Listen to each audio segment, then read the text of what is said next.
Oke, pertandingan Arsenal baru selesai. Brighton lawan Arsenal, skor akhir 0-1. Pertandingannya sangat mengecewakan untuk lini depannya Arsenal karena gak banyak chance. Ini buruk banget sih menurutku. Tidak banyak chance yang diciptakan oleh Arsenal. Gol yang diciptakan itu melalui tendangan jarak jauh dari Bukayo Saka yang nggak bisa diambil dengan baik oleh kipernya Brighton. Jadi secara nggak langsung ada kesalahan sedikit dari kipernya Brighton. Soalnya sebenarnya bolanya cukup gampang untuk diambil, tapi ya akhirnya deflection terus habis itu gol. Pertandingan yang sangat sulit karena pertama ngelawan Brighton, tim yang nggak jelek, bagus banget, permainan yang sangat fisik banget. Aku keinget ngelawan Newcastle kalau ngelihat tadi pertandingan ngelawan Brighton. Cuma emang Brighton ini bukan lebih main sih. Mereka main fisik tapi nggak kasar. Itu yang bagus, yang aku suka. Cuma kelihatan banget kalau timnya Arsenal ini kewalahan banget untuk ngikuti tempo permainan dari Brighton. Terus tadi jeleknya itu juga pemainnya Arsenal nggak ada yang bisa passing dengan baik menurutku. Dari babak pertama setelah gol sampai babak kedua itu kayak gak bisa build up permainan dengan baik. Bola datang ke Raya kalau misalnya di pressing keseringan langsung buang ke depan. Walaupun itu Gyökeres masih main, belum digantiin sama Kai Havertz. Sedangkan ya kita tahu sendiri kalau Gyökeres itu nggak cocok dengan permainan seperti itu. Karena Gyökeres nggak bisa nge-hold up play dengan baik. Cuma Gyökeres juga jelek banget sih game ini. 2 game terakhir setelah menang North London Derby yang dia cetak brace, itu hasilnya permainannya sangat menurun sih menurutku. Karena touch-nya jelek, giring nggak dapet, momen shooting juga nggak dimanfaatin dengan baik. Dan mungkin kalau 3 itu nggak seberapa dituntut ke Gyökeres. Cuma yang terakhir yang aku penting banget itu sebenarnya connect gamenya. Dia jadi target man, dia keseringan yang menurutku bagus itu malah bisa tahan bola, habis itu langsung umpan ke pemain Arsenal yang lain yang lagi pengen nyerang. Cuma tadi banyak passing nggak masuk, nahan bola nggak bisa, waktu giring pun langsung langsung kerebut. Jadi akhirnya hilang semua kualitasnya Gyökeres di depan itu. Jadi buruk banget dan kelihatan kenapa Gyökeres langsung diganti di babak kedua menit ke 50-an kalau nggak salah.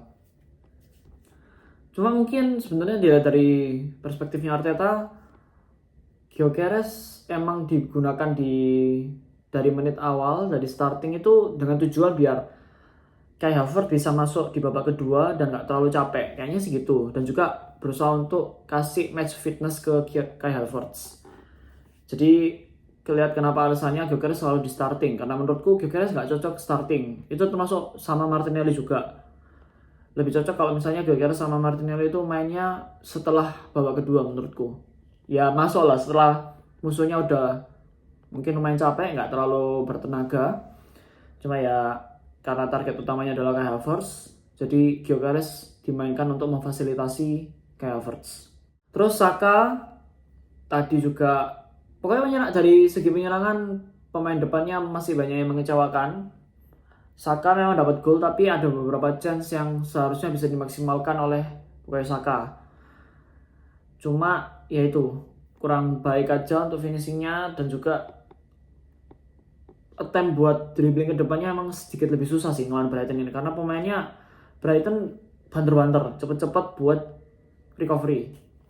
Midfield aku juga perhatiin Rice banyak sekali mulai timbul kesalahan dari Rice, kayak ini jarang terjadi untuk pemain sekelas Declan Rice bikin mistake sebanyak ini menurutku di akhir musim ini ya. Setidaknya banyak kejadian yang kayak emang kecil tapi kelihatan kak, oh ini salah lagi, passingnya salah, dribbling salah.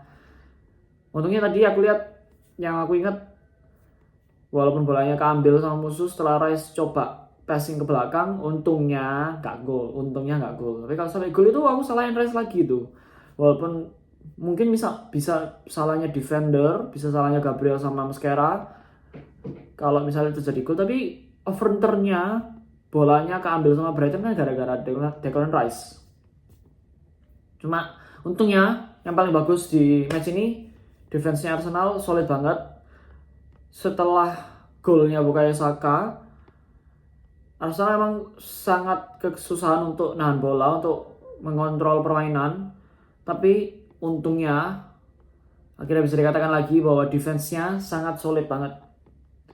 Brighton fisik banget mainnya, tapi kesempatan yang didapetin sama Brighton itu kesempatan yang nggak bagus. Kesempatannya itu dari crossing semua menurutku. Akhirnya permainan defense-nya Arsenal diuji untuk aerial battle-nya setidaknya.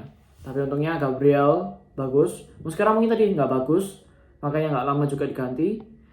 Sama Calafiori. Yang bagus tadi menurutku adalah top 2-nya setidaknya adalah Gabriel sama Nketiah. Tapi Timber juga tadi menurutku juga bagus. Udah bagus juga. Dapat assist dan walaupun nggak sebagus itu untuk nahan satu lawan satunya lawan pemain sayapnya Brighton, tapi udah cukup, lebih dari cukup untuk menjaga defense-nya Arsenal. Raya juga mungkin nanti nggak terlalu dites, tapi ya itu masih reliable untuk diandalkan di belakang. Dari bola-bola yang anggapannya half chance, nggak benar-benar yang chance bagus, itu masih bisa diambil. Masih cekatan dan crossingan yang nggak pas itu langsung diambil sama David Raya. Jadi aku yang paling bisa diapresiasi di game ini adalah pertahanan Arsenal yang sangat solid. Melihat bahwa musuhnya itu Brighton juga merupakan musuh yang sangat berat. Dan ini adalah pertandingan tandang juga. Jadi 3 poin yang sangat penting. Dan ngelihat City habis saja ngedrop ngelawan Nottingham Forest. Udah kelihatan emang City itu nggak pernah dipermasalahkan untuk masalah penyerangan. Tapi defense-nya itu yang jadi pertanyaan. Dan terbukti dengan 2 gol, lagi-lagi Semenyo ngegolin lagi. Tapi defense-nya nggak bisa jaga. Akhirnya skornya 2 sama. Dan ini gap point yang cukup perputaran yang penting banget di masa Premier League ini. Karena Arsenal memang beberapa tahun ini yang mengecewakan, emang mempertahankan formnya di akhir musim. Dan akhirnya mungkin untuk saat ini bisa kita sebut bahwa Arsenal bisa mempertahankan formnya walaupun ada beberapa game yang hasilnya nggak baik, nggak bagus. Cuma kelihatan kalau kualitasnya masih di atas rata-rata, masih coba dipertahanin dan masih bisa mendapatkan hasil. Contohnya seperti sekarang lawan Brighton. Sedangkan City kelihatan emang memenangnya dominasi terus untuk beberapa saat ini, untuk beberapa akhir pertandingan, tapi sekarang terbukti sedikit kehabisan bensin. Nanti mungkin ya setelah game ini pasti recovery lagi kok menurutku. Cuma Arsenal ya udah kelihatan juga kehabisan bensin juga. Kelihatan kualitasnya ngedrop banget di seluruh lapangan. Cuma tetap dapat hasil. You still win the game, oke? Okay? Dan akhirnya dapat clean sheet juga, itu ya juga udah lama nggak dapat clean sheet Arsenal rasaku. Jadi aku senang juga hasilnya, walaupun secara attacking jelek banget, menurutku buruk banget. Kualitasnya nggak ada, kualitasnya menurun, penyerangan nggak ada. Corner pun hasil corner akhir-akhir ini juga jelek, walaupun di match terakhir dapat 2 gol corner. Tadi gol corner cornernya dari Declan Rice juga nggak bagus-bagus banget, jelek menurutku malah. Jadi ya kelihatan kualitasnya lagi ngedrop, terutama di Declan Rice, Zubimendi. Dari penyerangan Gyökeres juga lagi jelek, Trossard juga lagi kayak habisan bensin. Mungkin Martinelli sama Saka yang masih bisa mempertahankan formnya, tapi itu pun nggak bagus untuk penyerangan, lebih bagus ke defense-nya. Jadi ya akhirnya mengandalkan defense-nya lagi Arsenal. Setidaknya ya defense-nya masih bagus. Seperti kata saya Pak Jose Mourinho, defense wins you title. Semoga dengan hasil ini bisa memperkuat mentalitas pemain Arsenal bahwa mereka kualitasnya bagus dan secara defense memang sangat kuat banget. Yang bisa dibanggakan cuma sebenarnya musim ini defense-nya aja sih yang sangat solid banget dari Arsenal. Untuk start ya nggak ada perbedaan jauh. Kelihatan dari match-nya emang posisinya lebih dikuasai oleh Brighton. Dia banyak banget possession. Karena Arsenal nggak terlalu nge-press, sedangkan Brighton mainnya sangat nge-press, sehingga ya itu kejadiannya tadi banyak Raya buang bola ke depan. Walaupun nggak dapet sebenarnya. Ekspektasi golnya Brighton 1, Arsenal 0,48. Jadi ya itu golnya Bukayo Saka emang tadi golnya sangat kecil banget kemungkinannya untuk masuk, tapi emang terjadi deflection akhirnya gol. Ya hoki. Tapi kadang-kadang juara butuh hoki juga. Butuh hoki dan fundamental yang kuat. Fundamentalnya ada di belakang. Defense yang solid banget. Total tembakannya, shot on targetnya emang banyak Brighton. Tapi gak beda jauh. Arsenal cuma 2, tapi Brighton cuma 3. Walaupun attempt-nya Brighton memang lebih banyak, 11 dibanding 6 Arsenal. Tapi ya tuh, tadi banyak crossingan yang kualitasnya nggak baik sih sebenarnya. Makanya nggak terlalu berbahaya. Memang kelihatannya Brighton menguasai pertandingan, tapi menurutku dari chance yang diciptain sama Brighton nggak banyak chance-nya bagus. Jadi lebih ke maksa aja sih yang ngomong. Karena mungkin ya lagi-lagi defense-nya Arsenal sangat solid. Jadi hasilnya sangat baik. Next kita masuk ke FA Cup kalau nggak salah. Ya itu mungkin bisa jadi istirahat juga karena ngelawannya bukan ngelawan yang tim kuat juga. Ya di FA Cup kita ngelawan Mansfield. Terus habis itu ada UCL ngelawan Leverkusen. Kayaknya itu di pertengahan minggu depan. Sedangkan untuk FA Cup-nya ini nanti diadain di akhir weekend. Makanya match-nya Premier League dipindah ke pertengahan minggu ini ya. Ya kayak tadi ada Liverpool, ada City, Arsenal, MU juga draw. Ya, main seminggu sekali langsung draw. Next, lawan Everton. Ini juga match yang biasanya Arsenal kesusahan, kewalahan. Mesti menang tipis Evertonnya. Arsenal susah untuk ngelawannya karena permainannya sangat fisik banget. Tapi untungnya mungkin yang bisa jadi dorongan untuk Arsenal adalah pertandingan home. Semoga Arsenal bisa menang juga melawan Everton. Nah yang penting menurutku sih FA Cup aku nggak terlalu jujur aja. Tapi karena notabene timnya lawannya nggak terlalu kuat, harusnya harus bisa lolos. UCL lolosin melawan Leverkusen. Everton menang. Terus setelahnya Carabao, final Carabao. Itu juga harus menang.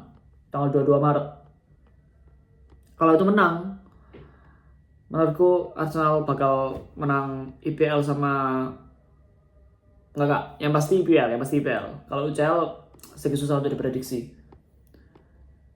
Jadi itu sih, lolos UCL. Kalau Arsenal sampai lolos UCL, menang sama melawan Everton dan menang lawan City di Carabao Cup, rasaku musim ini Arsenal bisa menangin IPL. Startnya di match ini. Aku yakin startnya di match ini. Bukti bahwa Arsenal bisa menang juara itu dari match ini. Bisa ngenahan imbang walaupun nggak bermain cantik, tapi tetap dapat result ngelawan Brighton dengan performa yang sangat jelek banget dari Arsenal, nggak sesuai dengan standarnya, dan titik balik karena City baru saja ngedrop point. Mungkin ini adalah titik baliknya. Mungkin titik baliknya sebenarnya setelah ngelawan Wolves sih. Dari North London Derby, ngelawan Chelsea tetap menang, walaupun susah banget itu ngelawan Chelsea dengan kualitas pemainnya yang kayak gitu.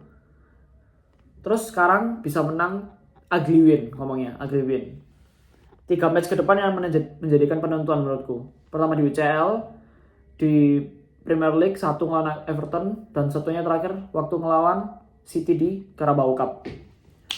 Kalau itu 3 hasilnya memuaskan, pertama Carabao Cup menang, kedua UCL lolos, pokoknya lolos, walaupun nanti ngelawan Leverkusen ada kalahnya tapi tetap bisa lolos, entah di leg 1 atau di leg kedua. Terus ngelawan Everton dapat hasil, minimal dapat hasil. Draw menurutku masih bisa, tapi lebih convincing lagi kalau misalnya menang. Oke, kita tunggu aja. Bakal menjadi week yang lumayan berat juga sebelum international break ini, karena banyak game banget. Arsenal aktif di UCL, aktif di Carabao Cup, aktif di FA Cup. Terus di Premier League juga masih harus aktif juga, harus pertahanin formnya. Ini ujian yang paling berat di akhir-akhir musim ini. Tapi semoga Arsenal bisa mempertahankan formnya.